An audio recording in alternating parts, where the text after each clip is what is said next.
사도행전 5장 12절에서 16절의 말씀이 되겠습니다. 한 절씩 우리가 교독하겠습니다. 사도들의 손을 통하여 백성 가운데 많은 표적들과 이적들이 일어나매 그들이 다 한 마음이 되어 솔로몬의 주랑에 있었고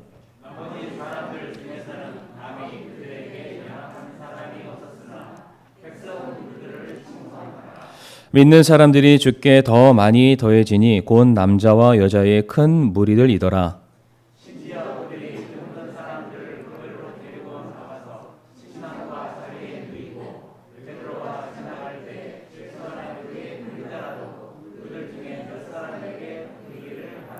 같이 읽겠습니다. 주변 도시들에서 나온 무리도 병든 사람들과 부정한 영들에게 괴로움을 당하던 사람들을 데리고 예루살렘에 왔는데 그들도 다 고침을 받으니라. 아멘. 함께 기도하겠습니다. 사랑과 은혜가 많으신 하나님 아버지, 오늘도 저희들을 귀한 예배의 자리로 불러주심을 인하여 하나님 감사를 드리옵니다. 우리가 구원받은 하나님의 자녀로서 우리가 받은 놀라운 구원의 은혜 십자가의 복음을 증거하는 일을 위하여 우리가 사용되어지기를 간절히 소원합니다. 하나님 아버지, 우리에게 맡겨주신 이 귀한 복음이 하나님 멈춰서 있는 것이 아니라 앞으로 계속해서 전진해 나아갈 수 있도록 저희들을 사용하여 주시옵소서. 이 예배를 통하여서 이 귀한 말씀을 통하여서 우리 자신을 다시금 돌아볼 수 있는 복된 시간이 되기를 간절히 바라올 때에 모든 말씀 사랑 많으신 예수님의 이름으로 기도를 드리옵니다. 아멘. 자리에 앉으시겠습니다. 오늘은 사도행전 5장 12절부터 16절까지의 말씀을 통해서 복음의 전진이라는 제목으로 함께 말씀을 나누고자 합니다. 지난 시간 우리는 사도행전 5장 1절부터 11절까지 말씀을 통해서 아나니아와 삽비라 부부의 사건을 우리가 말씀을 통해서 나누었습니다. 우리가 그 말씀을 통해서 기억나는 건 무엇이냐면은 이 두 부부의 온전하지 못했던 그 헌신들이 결국 예루살렘 교회의 부흥과 성장에 커다란 걸림돌, 장애물이 될 뻔했다는 것이었습니다. 그러나 하나님께서는 자신의 영광과 더불어서 예수님을 또 핏값 주고 사신 교회를 지키기 위해서 친히 아나니아와 삽비라 부부를 심판하심으로 말미암아 당시 교회의 타락과 분열을 막으셨고 이제 계속해서 교회와 복음이 앞으로 전진해 나아갈 수 있도록 부흥하고 성장할 수 있도록 지키셨다는 바로 그 사건이었습니다. 그래서 당시 예루살렘 교회가 어떠한 분위기 가운데 그들이 서 있게 되냐면 사도행전 5장 5절과 11절 말씀 보게 되면은 반복해서 등장하는 하나의 단어가 있는데 바로 두려움이라는 단어입니다. 여기서 두려움이라는 이 단어가 단순히 공포스러운 분위기를 의미하는 그런 단어가 아닙니다. 두려움 이꼴 경외함, 경외하는 그런 마음이다라고 우리가 볼 수가 있는데 이 아나니아와 삽비라 사건을 통해서 모든 성도들이 깨닫게 된 것이 무엇이냐면 교회의 주인은 사람이 아니다. 교회의 주인은 하나님이시다. 하나님께서 이 교회를 지켜보고 계시고 하나님이 이 교회를 주관하고 계시며 이 교회를 하나님의 뜻에 맞게 세워 나가신다. 바로 이 사건을 아나니아와 삽비라 부부를 통해서 모든 성도들이 깨닫게 되었고 그 하나님을 바라볼 때에 그들의 마음속에 두려움, 곧 경외심을 그들이 갖게 되었던 것입니다. 그래서 모든 성도들은 더더욱더 자기 자신을 돌아보게 되었고 하나님의 부르심에 합당한 자로 서기 위해서 부단히 애를 쓰는 모습으로 새롭게 바뀌게 되었습니다.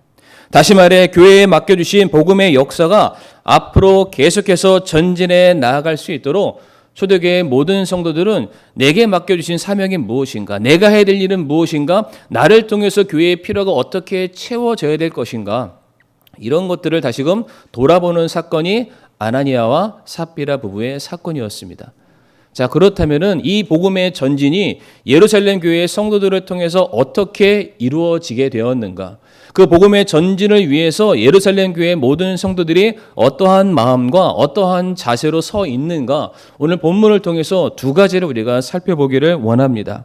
첫 번째로 초대교회 성도들이 복음의 전진을 위해서 어떠한 삶을 살아왔냐면은 그들은 복음 그대로의 삶을 살아가게 되었습니다. 무엇입니까? 복음대로 살아야만 복음의 전진이 가능하다는 것을 성경이 우리에게 가르쳐주고 있습니다. 오늘 본문 12절과 13절의 말씀을 우리 눈으로 보시게 되면은 사도들의 사역을 통해서 많은 사람들이 고침을 받게 됩니다. 사도들의 입술을 통해서 증거되는 예수 그리스도의 놀라운 복음으로 말미암아 예수님의 능력이 드러나게 되었고 많은 사람들이 고침을 받게 됩니다. 그리고 고침을 받게 된 모든 사람들이 이제 이 세상에서 그들이 발견할 수 없었던 능력의 말씀, 생명의 말씀, 소망의 말씀을 더욱더 듣기 원하여서 사도들 앞에 그들이 더욱더 몰려 나오게 됩니다. 그래서 많은 사람들이 가르침을 받기 위해서 솔로몬 주랑 공적인 장소 광장이라는 곳에 수많은 사람들이 몰려들게 되었다. 이게 12절의 말씀이 되겠습니다. 그리고 13절의 말씀을 보게 되면은 당시 예루살렘 교회를 향한 사회적인 인식이 얼마나 좋았던지, 물론 교회에 더해지는 수많은 사람들도 있었지만은 설령 교회에 더해지지 않는다 할지라도 13절 말씀에 나머지 사람들이라고 되어 있는데 교회에는 더해지지는 않았지만은 그들은 여전히 교회를 향해서 긍정적인 마인드죠.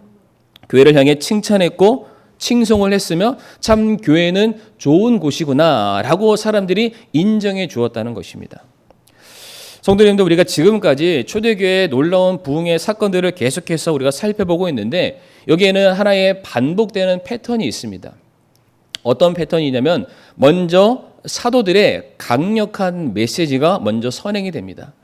사도들이 수많은 사람들을 향해서 너희가 바로 죄인이다. 너희가 바로 메시아를 십자가에 못 박아 죽였다. 그러나 그분께서는 죄와 사망의 권세를 이기시고 부활의 권능으로 다시금 우리 앞에 쓰셨고 이제는 하늘로 오르사 자신의 왕국을 데리고 이 땅에 내려오실 분이시다. 너희가 그분을 믿어야만, 그분을 영접해야만 너희들이 하나님의 자녀가 될 수 있고 그토록 너희들이 바라는 하나님 나라 왕국에 들어갈 수 있다. 너희 죄를 회개하라. 돌이키라. 주님을 영접하라. 라는 메시지가 사람들에게 전파가 됩니다. 이 일로 말미암아 수많은 사람들의 마음에 찔림이 있게 되었고 그들이 회심해서 교회에 더해지는 사건이 있었습니다. 그런데 단순히 그들이 교회에 더해짐으로 모든 사역이 끝난 것이 아닙니다. 그렇게 교회에 더해졌던 수많은 사람들이 그들의 삶이 변화가 되어서 이제 나만을 아는, 나만을 돌아보는 이기주의적인 신앙에서 돌이켜서 이제는 이타주의적인 누군가를 돕고 섬기고 내 것을 내어놓고 희생하고 사랑하는 모습들이 동일하게 교회 안에서 발견됨을 우리가 볼 수가 있습니다. 특별히 사도행전 2장 말씀 보게 되면은 베드로가 설교를 했을 때에 3,000명의 사람이 교회에 더해지게 됩니다. 그리고 사도행전 2장 40절 그 말미를 보게 되면 우리가 너무나도 잘 아는 말씀이죠. 초대교회 모든 성도들은 자기 것을 자기의 것으로 주장하지 아니하고 기꺼이 내 것을 내어놓고 다른 성도의 필요를 위해서 그들의 필요에 따라서 섬기는 교회였다라는 것을 우리가 알 수 있습니다. 마찬가지로 사도행전 4장에서도 베드로가 또다시 설교를 하게 되었을 때에 5,000명의 사람들이 교회에 더해지게 됩니다. 그런데 그렇게 더해지고 끝 그렇지 않습니다. 4장 말미에 누가 등장하냐면은 바나바라는 한 사람이 등장하는 것을 우리가 볼 수 있습니다. 제가 바나바를 말씀드리면서 바나바만 예루살렘 교회에 헌금했다 그렇지 않다라고 말씀드렸죠. 바나바 같은 사람이 결국 모든 예루살렘에 출석하고 있는 성도를 대변하는 사람이다. 모든 성도들이 바나바 같은 몸으로 마음으로 하나님께 내 모든 것을 기꺼이 드리고자 하는 그런 헌신된 사람들이 참 많았다라고 제가 말씀을 드리게 되었습니다. 다시 말해 예수님의 이름으로 구원받은 모든 사람들이 이제 교회에 더해지게 되죠. 그런데 교회에 더해지게 되었을 때, 교회를 바라보게 되었을 때 그 교회 안에 속해 있는 모든 성도들이 한결같이 자신의 모든 소유를 팔아 사도들의 발 앞에 내려놓고 전적으로 이웃사랑, 형제사랑을 실천하는 그 모습을 바라보게 되었을 때에 지금까지는 전혀 예수님을 알지 못했던 사람들이 말씀을 통해서 그들이 변화되었고 이 변화된 모습이 교회 안에서 실제로 구현되었을 때에 하나님의 말씀이 사실이구나, 복음의 능력이 있구나, 바로 이곳이 하나님의 나라가 세워지는 놀라운 장소이구나, 이것을 깨닫게 됨으로 말미암아 계속해서 교회에 수많은 사람들이 더해지게 되었다는 것입니다. 그래서 이어지는 14절 말씀 보게 되면 믿는 사람들이 주께 더 많이 더해지니 곧 남자와 여자의 큰 무리들이더라 라고 되어 있습니다. 굉장히 많은 사람들이 더해졌다라고 되어 있습니다. 성도님들, 어디에 더해진 건가요? 교회에 더해진 겁니다. 엄청나게 많은 사람들이 사도들의 가르침을 통해서 분명히 그들의 생각이 변했고 그들의 삶이 변했고 그들의 마음이 변한 것은 사실입니다. 그런데 그들이 단순히 사도들의 말에 동의했다라고 성경은 말하지 않습니다. 더해졌다. 교회 안에 더해졌다는 거죠. 다시 말해서 그들이 사도들의 말을 듣고서 생각이 변화되었는데 교회 안에 들어왔을 때에 예수님의 가르침대로 살아가는 성도들의 모습을 보았을 때에 여기에 소망이 있다라는 것을 알게 되고 그들이 교회에 더해졌다. 내가 교회의 성도의 한 일원으로서 이들과 동일한 모습으로 내가 살아갈 것이다. 말씀에 순종하는 사람으로 살아갈 것이다. 이 땅을 소망하는 사람이 아니라 장차 오게 될 저 천국을 소망하는 이와 같은 사람들의 신앙으로 나 역시 살아가기를 원합니다. 라는 그 간증을 가지고 이 많은 사람들이 교회에 더해지게 되었다는 것이죠. 성도님들, 오늘 우리가 읽은 사도행전 5장 12절과 이 16절의 말씀 앞에 어떠한 사건이 등장했습니까? 바나바라는 한 사람이 등장을 했고요. 바나바와는 대척점에 서 있는 아나니아와 삽비라라는 부부의 사건이 등장했음을 우리가 주목해야 됩니다. 왜 이것을 우리가 주목해야 되냐면 분명한 것은 사도들의 강력한 메시지가 있었기 때문에 수많은 사람들이 교회에 몰려든 것은 사실입니다. 그러나 이 복음 자체로만, 이 메시지 자체로만 사람들이 교회에 더해진 것이 아니라는 거죠. 바나바와 같이 헌신적인 사람, 자신의 모든 것을 드릴 줄 아는 그러한 사람, 하나님 말씀에 순종하는 그와 같은 섬김의 모습이 동일하게 수반되었을 때에 교회의 부흥의 역사, 복음의 전진이 가능하다라는 것을 오늘 말씀이 우리에게 가르쳐주는 바입니다. 제가 예전에 하나의 이 통계 자료를 보여드린 적이 있는데 또 한 번 보여드리길 원합니다. 이게 이제 국민일보에서 나온 기사 자료인데 타이틀은 교회를 떠나는 이유라고 되어 있습니다. 근데 교회를 떠나는 이유를 보게 되면은 53.6% 과반이 넘죠. 절반 이상을 차지하는 이유가 무엇이냐면은 공동체의 관계 때문에 교회를 떠나기를 선택했다라고 말하고 있습니다.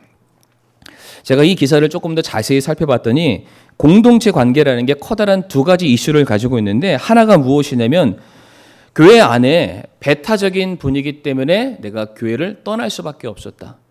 여기서 말하는 배타적인 분위기란 무엇을 말하냐면은 교회 안에 그러니까 끼리끼리의 문화가 있다는 겁니다.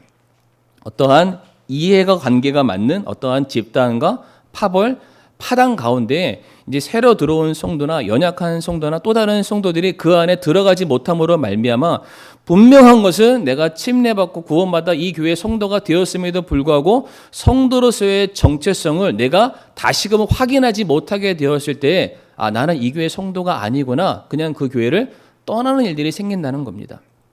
뿐만 아니라 교인들 사이에서, 성도들 사이에서 발생된 문제는 얼마든지 있을 수 있습니다. 사람과 사람이 모였으니까. 그런데 이 문제를 해결해 나가는 방식이 결코 성경적이지 못했을 때, 교회를 들어왔는데 여전히 시기가 있고 질투가 있고 다툼이 있고 수근수근하고 작당목이라는 그런 모습들을 바라봤을 때 내가 생각했던, 내가 기대하고 내가 소망했던 교회의 모습이 아니라 그냥 세상과 똑같네 라는 그 생각들 때문에 수많은 사람들이 교회에 하나님의 자녀가 되기를 원했지만은 또다시 떠날 수밖에 없는 하나의 이유가 되었다. 이게 공동체의 문제 때문에 굉장히 많은 사람들이 교회를 떠나가고 있다고 합니다.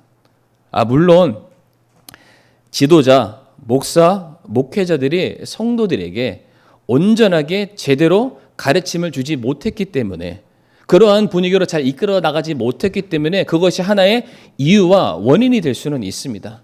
그러나 분명한 것은 하나님의 말씀이 선포가 되었을 때 우리의 사명과 우리의 숙제는 무엇이냐면은 그 말씀에 순종하고 실천해야 되는 것입니다.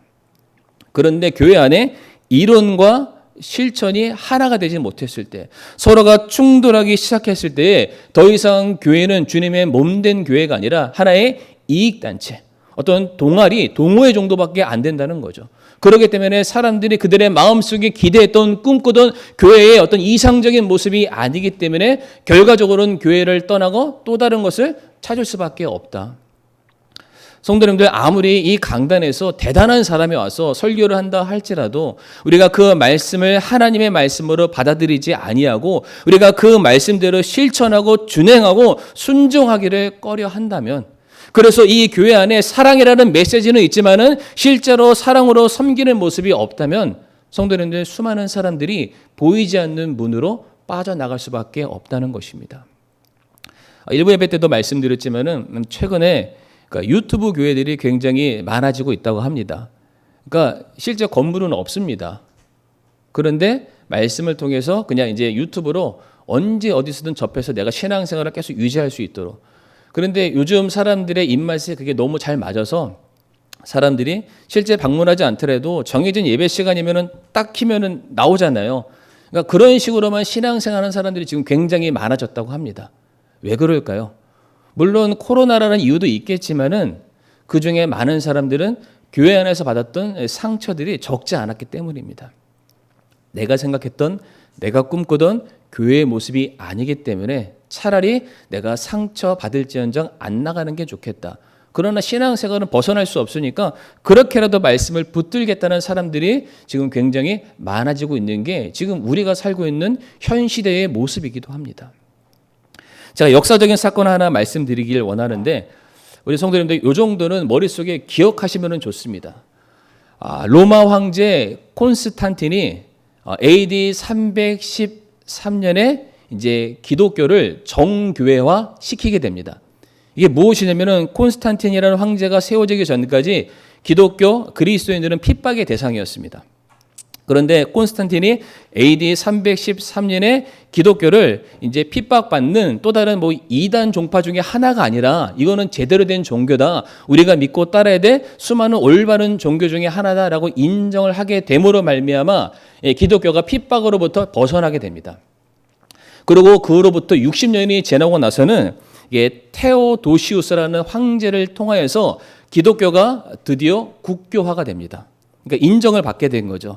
예전에는 올바른 교회 중에 하나 있는데 이제는 유일하게 그 교회가 나라의 유일한 종교로서 인정을 받게 되는.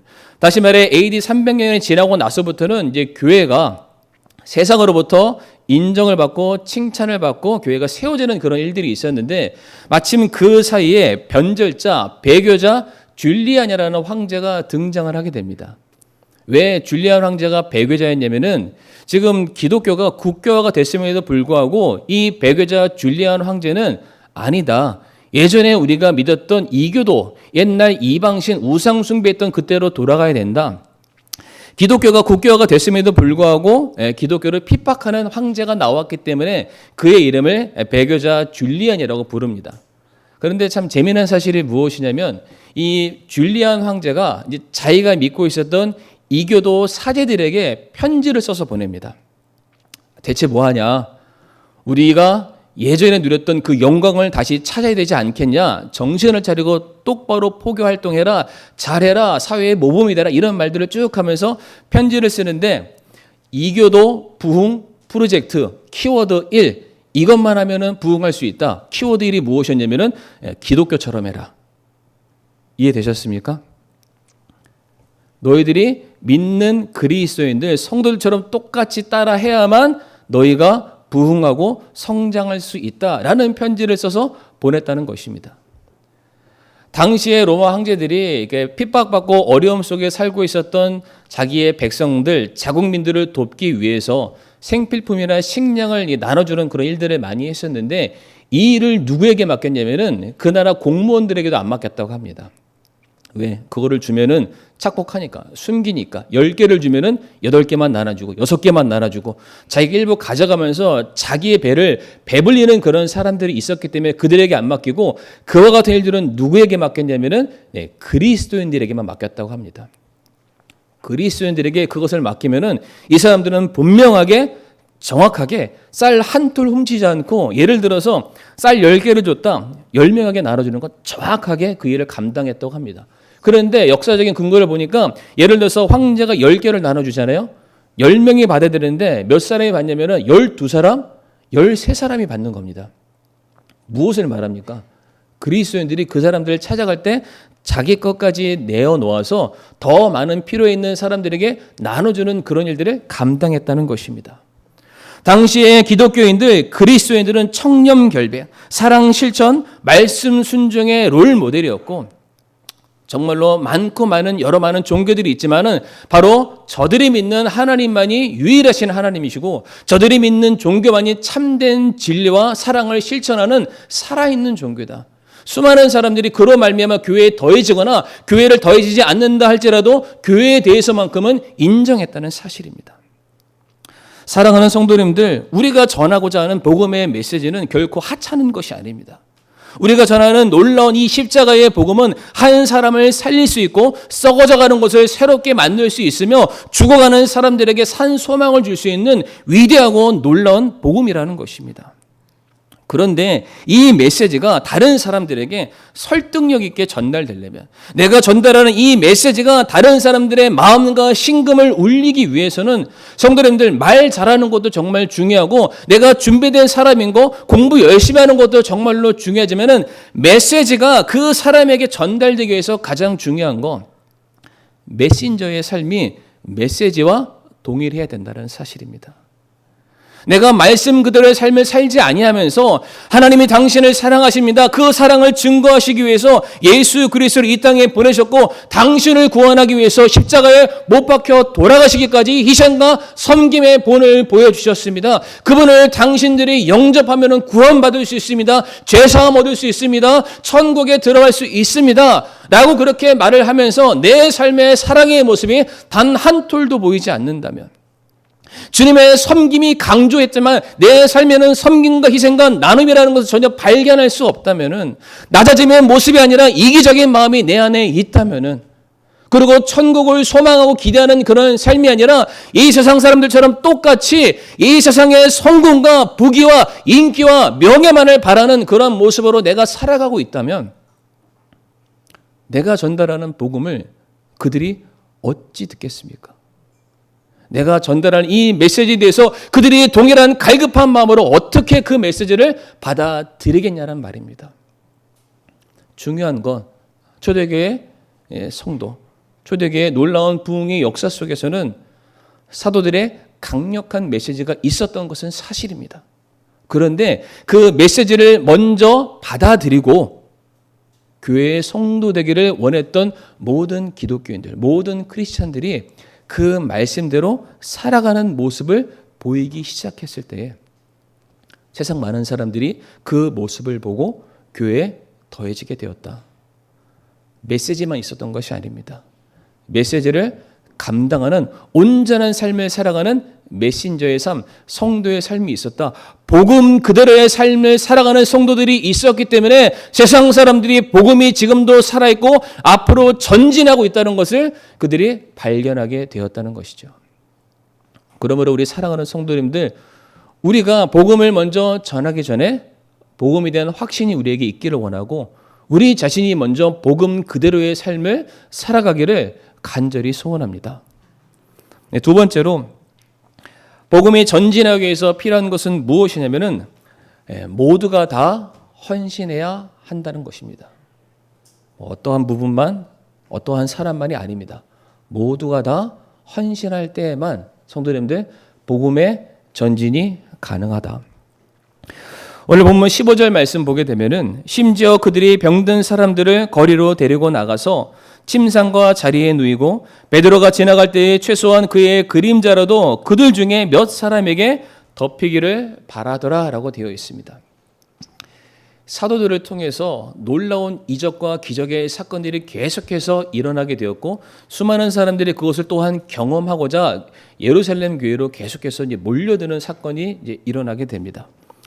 물론 이 교회로 찾아오는 많은 사람들 중에서는 부유하고 학식 있고 재산 많고 똑똑한 그런 사람들도 있겠지만 15절 말씀을 보게 되면 어떠한 사람들이 나타나냐면은 스스로 몸을 가눌 수 없는, 운신할 수 없는 병자와 연약하고 가련하고 사회적으로 배척받는 그런 사람들이 교회에 계속해서 찾아오고 있는 것을 볼 수가 있습니다. 15절 말씀 보게 되면은 그들이 침상과 자리에 누이고라고 되어 있죠. 여기서 말하는 침상이라는 것은 우리가 지금 쓰고 있는 매트리스 침대를 의미하지 않고요. 앰뷸런스나 구급차에 보게 되면은 이 환자를 싣고 있는 들것이죠, 들것. 그러니까 언제든 이 사람을 옮겨서 치료받을 수 있는 그런 상태의 그 사람, 또다시 얘기하면은 내 스스로는 움직일 수 없는 그런 사람들이 지금 계속해서 예루살렘 교회를 향해서 지금 몰려들고 있는 바로 그와 같은 상황입니다. 이 사람들에게 있어서 내일을 소망할 수 없는 사람들이죠.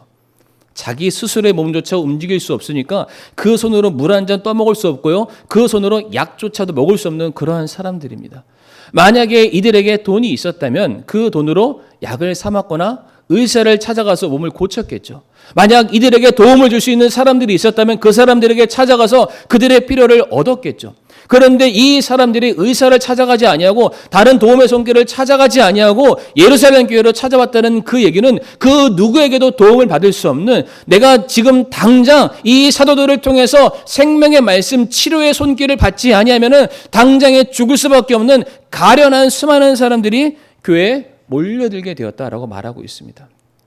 그리고 이 숫자가 얼마나 많았던지 지금 교회 안에 이 한정된 장소에 그 많은 사람들을 수용할 수 없으니까 그 교회를 중심으로 해서 사방팔방 길거리 골목마다 사람들이 질비하게 누워져 있고, 이제는 언젠가 내 앞을 지나갈 사도들의 그림자라도 지나가게 된다면 나는 그곳으로 말미암아 나음을 얻을 수 있어, 내가 다시 새롭게 살 수 있어라는 그런 소망을 품고 수많은 사람들이 지금 누워있는 상황입니다. 성도님들, 여기서 우리가 착각하지 말아야 될 것은 진짜로 사도들의 그림자가 싹 하고 지나간다고 해서 내 병이 낫는다는 것은 아닙니다. 지금 그들 앞에 누워있는 이 사람들의 마음이 그토록 간절하다는 거죠. 사도들의 그림자, 아니 사도들 자체를 향해서 그들이 우상시하는 것이 아니라 그 사도들이 그들의 삶을 통해서 보여줬던 것, 그 삶을 통해서 변화된 이 성도들을 보게 되었을 때 저 사도들이 전하는 복음의 메시지를 내가 듣게 되면은 나도 지금 변화된 저 사람들의 모습처럼 나도 변화될 수 있어, 나도 고침받을 수 있어, 나도 새로워질 수 있어, 그 마음을 가지고 어떻게 해서라도 사도들을 좀 만났으면 좋겠다. 그래서 그 마음의 간절함이 그림자라도 좀 내 머리 위로 지나갔으면 좋겠다. 이렇게 표현되고 있는 것입니다. 이렇게 수많은 사람들이 교회에 몰려들게 되었을 때에 16절 말씀 보게 되면 주변 도시들에서 나온 무리도 병든 사람들과 부정한 영들에게 괴로움을 당하던 사람들을 데리고 예루살렘에 왔는데 그들도 다 고침을 받으니라 라고 되어 있습니다. 성도님들, 여기서 우리가 주목해 볼 것이 무엇이냐면 지금 엄청나게 많은 사람들이 모인 장소가 예루살렘이라고 되어 있습니다.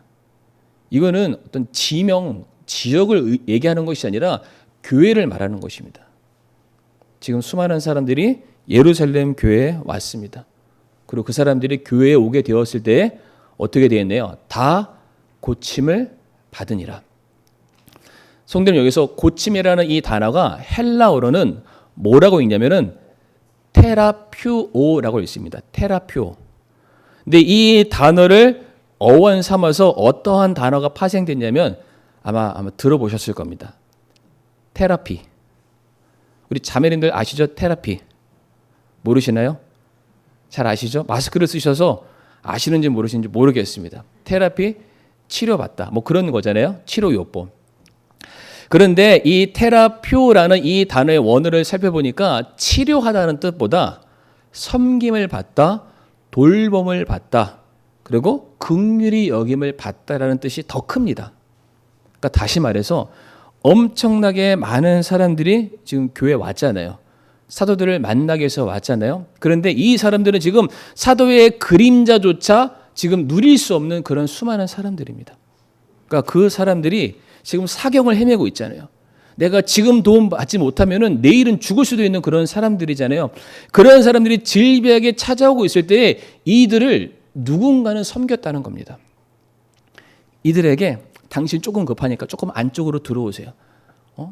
지금 이 순서상 새치기 하지 마세요. 조금 더 앞쪽으로 오세요. 지금 조금만 있으면은 사도들이 올 거고 당신을 만나줄 거고 당신에게 복음을 전해줄 겁니다. 조금만 참고 기다리세요.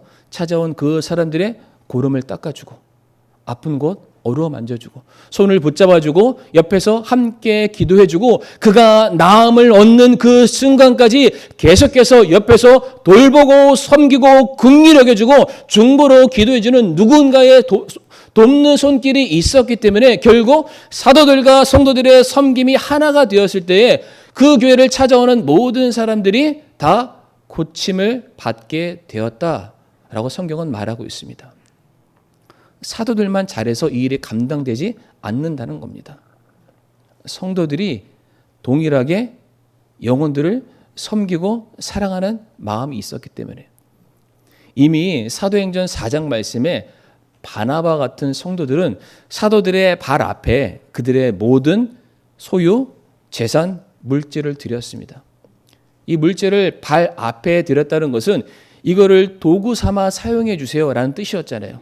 내가 이만큼 드리니까 다 인정해 주세요가 아니라 이것을 드렸을 때에 하나님, 이것이 하나님의 영광을 드러내는 그 일들을 위해서 마치 종처럼 쓰임 받기를 원합니다. 그런 이것을 드렸을 때에 이 드리는 사람이 물질 따로 나 따로 서로 다른 것이 아닙니다. 돈은 종됐지만 나는 당신 머리 위에 있습니다. 그렇지 않습니다. 이미 발 아래 드렸다는 것은 드리는 사람이 나이기 때문에 이 돈과 내가 하나님의 필요와 교회를 세우는 일들을 위해서라면 내가 돈처럼 종처럼 쓰임받기를 원합니다라는 신앙 고백이 포함되어 있다는 것이죠. 그러니까 이미 초대교회 모든 성도들은 바나바와 같이 이미 기꺼이 자기 자신 자존심을 다 내려놓고 섬길 준비가 되어 있는 사람들이었습니다. 다른 사람들의 필요가 있다면 기꺼이 낮은 자세로 무릎으로 섬기고 봉사하고 그들을 사랑으로 품어주고 긍휼히 여겨줄 줄 아는 그러한 마음의 준비가 모든 성도들에게 이미 다 깔려 있었다는 전제라는 것이죠.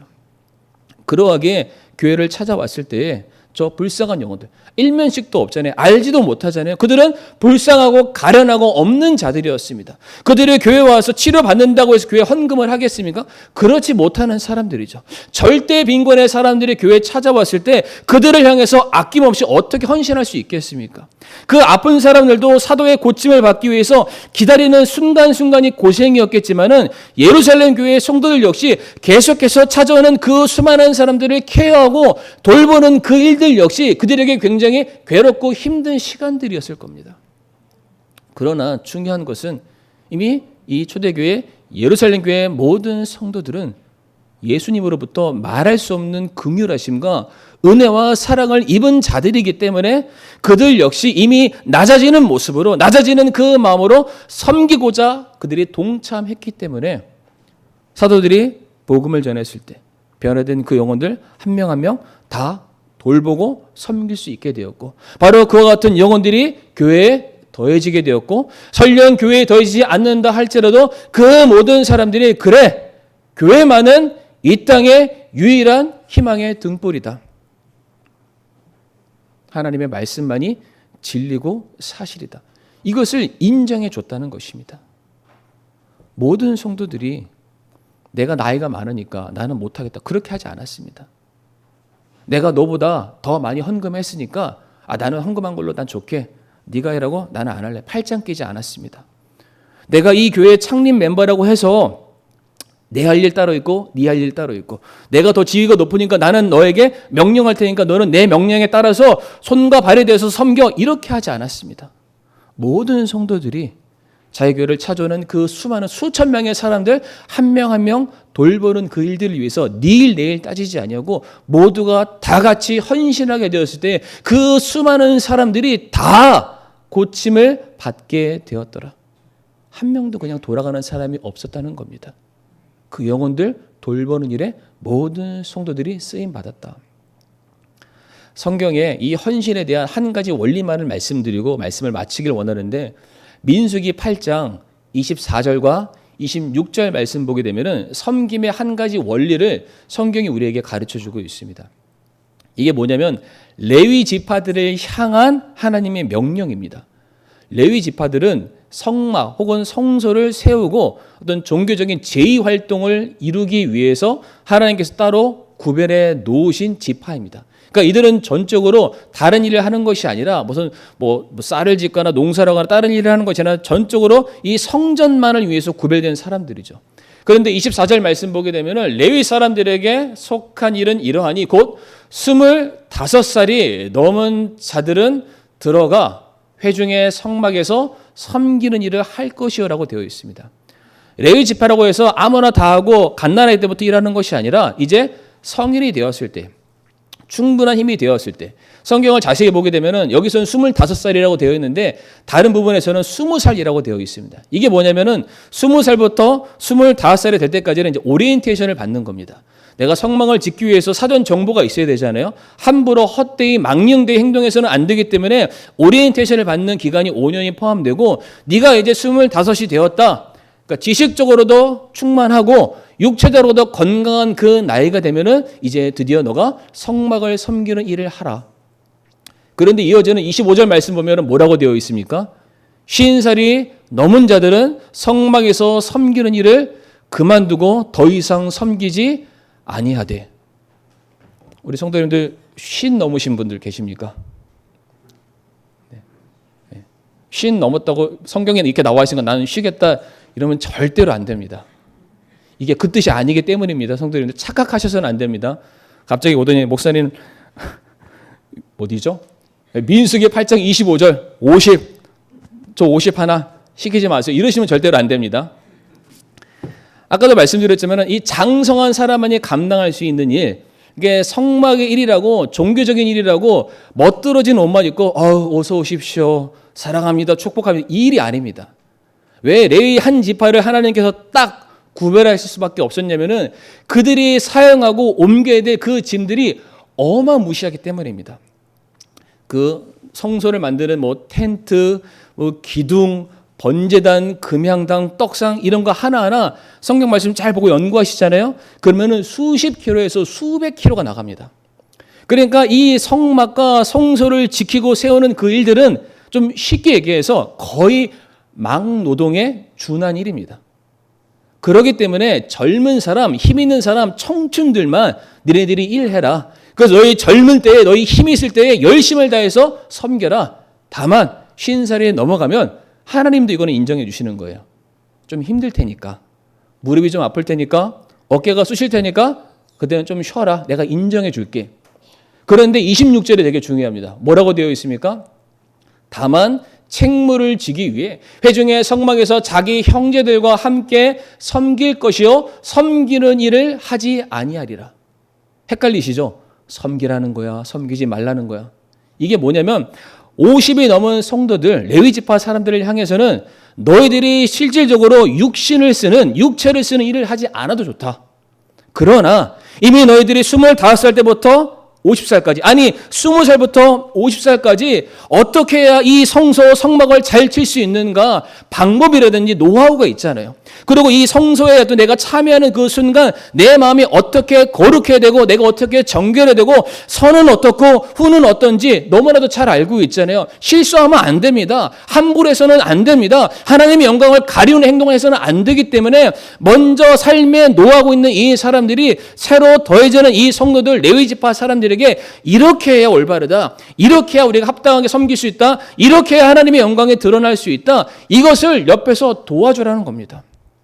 계속해서 일선에서 물러나는 것이 아니라 혹여나 이 사람이 좀 힘들어하면은 내가 좀 팔 좀 걷어붙여서 같이 좀 들어주기도 하고, 이 사람이 좀 정신이 지금 해이해졌다 가서 격려해주고 권면해주고 가르쳐주고 기도하는 그 일 자체, 사역에서 완전히 물러서는 것이 아닙니다. 내 힘이 딸리기 때문에 내 힘으로 섬길 수 없는 부분은 반드시 존재하지만 그럼에도 불구하고 네가 마음을 다해서 지금 이 헌신을 위해서 섬기는 이 성도를 위해서 옆에서 기도할 수 있지 않냐, 도와줄 수 있지 않냐, 격려해 줄 수 있지 않냐, 그 사역만큼은 절대로 끝날 수 없음을 가르치고 있습니다. 저 혼자만 지금 열내고 있죠? 네.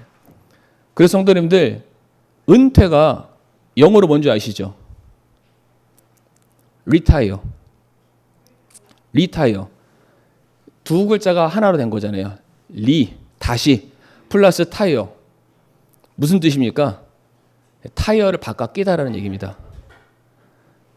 그러니까 지금까지 열심히 달렸잖아요. 마모가 됐죠. 반질반질해졌잖아요. 이걸로는 더 이상 운전이 안 되잖아요. 새로 바꿔낍니다. 왜 새로 바꿔낍니까? 다시 신앙의 경주를 달려가야 되기 때문에. 교회 사역에는 성도님들 은퇴라는 없습니다. 내일 없습니다. 우리 모두의 할 일입니다. 하나님께서 우리에게 영혼 맡겨주셨을 때에 그 영혼을 향해서 내게 주신 귀한 영혼이라는 생각으로 그들을 섬기고 그들을 우리가 위해서 사랑으로 기도해주고 격려해줬을 바로 그때에만 복음이 살아있는 말씀이 되는 것이고 교회가 계속해서 앞으로 부흥할 수 있으리라고 저는 그렇게 믿습니다. 그러므로 우리 사랑하는 성도님들, 정말로 교회가 성장함에 있어서 많은 방법들이 있고 많은 세미나들이 있습니다. 그러나 그 모든 것들이 단순히 듣는 것으로만 그친다면 아무런 소용이 없습니다.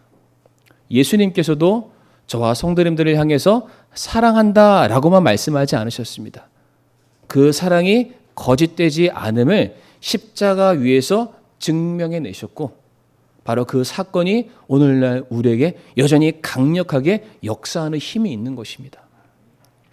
그러므로 우리 사랑하는 성도님들, 무엇보다 우리들의 삶이 먼저 복음 그대로의 삶을 살아가기를 원합니다. 하나님 말씀 그대로 순종하는 삶, 말씀이 살아있는 우리들의 모습이 되고 그와 같은 성도들이 서로 손을 맞잡고 우리에게 맡겨진 사역을 위해서 우리가 한 몸과 한 마음과 한 뜻이 되어서 이루어 나갈 수만 있다면 복음은 계속해서 앞으로 전진해 갈 것이며 우리 교회는 성장해 나아갈 것을 믿습니다. 이 시간 다 같이 머리 숙여 기도하겠습니다. 이 시간 짧은 시간이지만은 정말로 내가 복음 그대로의 삶을 살게 해주세요. 모든 일에 기꺼이 헌신할 수 있는 그 마음을 제게 허락해 주세요. 제 삶을 통해서 우리 교회를 통해서 복음이 멈춰서거나 중단되는 것이 아니라 계속해서 앞으로 나아갈 수 있게 해주세요. 계속해서 열매 맺는 삶을 살아갈 수 있게 해주세요. 그것이 바로 저로부터 시작될 수 있게 해주세요 라고 이 시간 잠시 기도하겠습니다.